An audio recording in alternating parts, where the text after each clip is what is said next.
Now to the political weather. Donald Trump is the biggest system moving on the map from Iowa, where he won by 30 points, to New Hampshire, which holds its GOP primary in a week.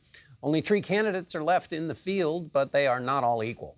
CBS News political correspondent Caitlin Huey-Burns is in the Granite State with the forecast. Fresh off a resounding victory in Iowa, former President Donald Trump went straight to a Manhattan courtroom, where he faces writer E. Jean Carroll in a defamation suit against him. Trump's legal woes have bolstered his campaign among Republican voters. In Iowa, 65% of caucus goers said he would still be fit for the presidency, even if he were convicted of a crime. And in New Hampshire, supporters who stood in line in the snow to see him say numerous trials don't bother them. I think all of it's a distraction. His policy is so important to me and what he's going to do for the country. I can overlook that. New Hampshire catapulted Trump to the nomination in 2016 after a loss in the Iowa caucuses. This time around, Nikki Haley is hoping for similar redemption here, tapping the state's independent or undeclared voters who make up more than 39% of the electorate. I believe the New Hampshire primary is going to be far more indicative of the general election, and Nikki's going to resonate with undeclared voters like myself. We've been here for 11 months. We've done 75-plus town halls, answering every question, shaking every hand. You've described this as a two-person race between yourself and Donald Trump. Does that mean you need to take the case more aggressively to Donald Trump? Yes, it's about the differences between Trump and with me. And I'll tell you, look, we don't want two 80-year-olds to be our options. Ron DeSantis is still campaigning despite finishing 30 points behind Trump in second place in Iowa.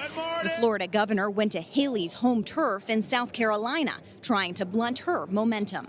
I mean, she's not going to win New Hampshire either. Donald Trump obviously, won a good victory, but half the people wanted somebody else. In the last 3 competitive Republican presidential primaries, the winner here in New Hampshire has gone on to secure the party's nomination. And Trump is taking nothing for granted. He's expected to campaign here in New Hampshire nearly every day this week. John? Caitlin Huey-Burns in Atkinson, New Hampshire. Thank you. And for more, let's bring in CBS News Chief Election and Campaign Correspondent Robert Costa. Bob, it's good to see you. Great to see you, John. Good to be with you in person. Okay, the 24 hours or so have passed since Iowa. What's your take on what happened? Well, for Nikki Haley, it's now a make-or-break week.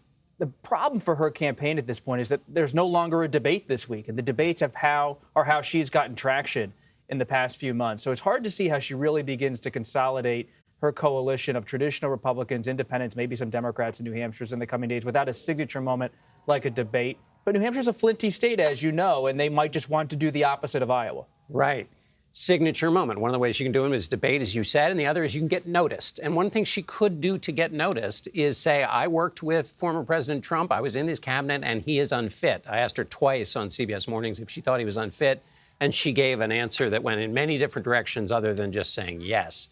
Do you think that, because we've seen in the past when Barack Obama did well in Iowa, Hillary Clinton really went after him in New Hampshire. When Ted Cruz beat Donald Trump in Iowa, Donald Trump went after him when he got to New Hampshire. Do you see any possibility that Haley might do that in a way that's actually real and not just kind of the gauzy way in which she's been talking about Trump recently? John, can you imagine if Richard Nixon ran in 1976 and all of his primary opponents said in 76, well, Watergate, it's the past. Let's just talk about the future.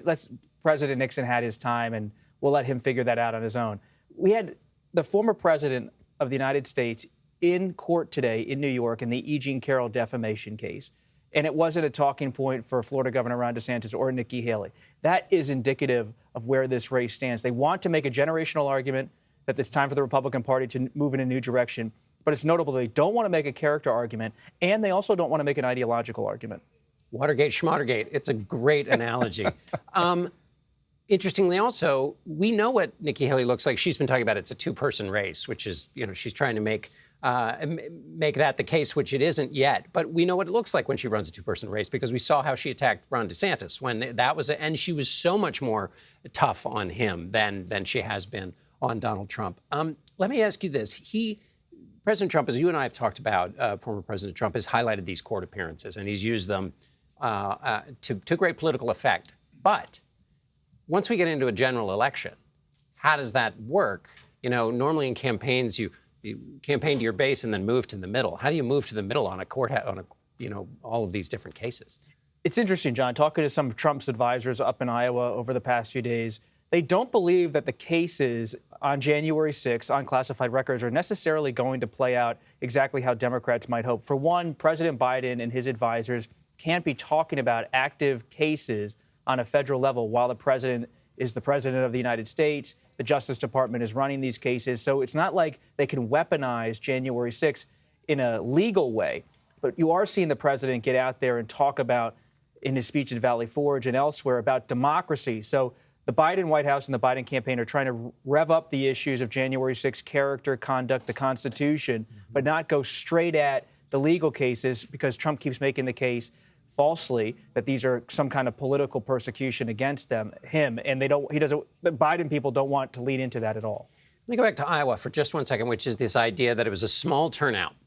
Do we know it was cold? So everybody's saying, well, it was small because people didn't, turn out in the cold. Is there any thinking that perhaps it was small because the party has changed? It's become a small, more Trump-like party, but not a blossoming, blooming party of growth. And the reason I mention that is it gives us some understanding of whether he's dominating a different kind of party that is going to have some issues and challenges in the general election. Here's what struck me being on the ground in Iowa.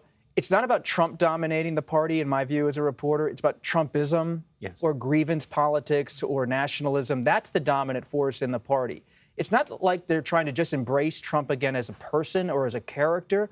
They don't want to have any kind of breach from what he transformed the Republican Party into. And that is making it very hard for so-called traditional Republicans like Nikki Haley or Governor DeSantis to use someone like Governor Reynolds' endorsement and say, hey, we have so much momentum and fervor here in Iowa, because they don't. On the issues, the people in Iowa and so many of these Republican states are with Trump. That's why for Haley, I think South Carolina is going to be tricky. Even if she has an upset in New Hampshire, good luck going into Trump country in South Carolina.